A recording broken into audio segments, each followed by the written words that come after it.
শুনতে না তুই পশু না পাখি মানুষ না অমানুষ তোর তো দেখে আমার মানুষ মনে হয় না। এই মানুষ না মনে হয় অমানুষ কবি। তুই যে আগের দিনকে আমার কাছ থেকে 2 কেজি চাল নিয়ে গেলি তা তুই দিলি না কেন?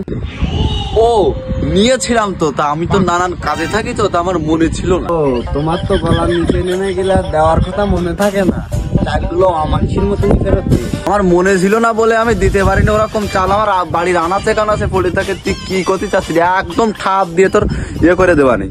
তুই কার পাওয়ার দেখাচ্ছিস? তোর এক চড় মারলে এক চড় মার জায়গা থাকে না। এই তা মার মা। তুই একাই কি বীর? আমরা কি মানুষ জলে ভেসে আইছি রে? এই তুই বানের জলে ভাসি আসিস আর কোলের জলে ভাসি আসিস। তুই যে বললি এক চড় মারলে আরেক চড় মারার জায়গা থাকে না, এই কোল ফাঁকি আর রয়েছে, তুই বুঝিয়ে দে। করেছি রে, থাক শুনি থাক, তোরা সালমান দিয়া লাগবে না, থাক। মানে সবার বাঁচাও বাঁচাও রে, শুনি আমার মাথা চুল একটা রাখবে না নে।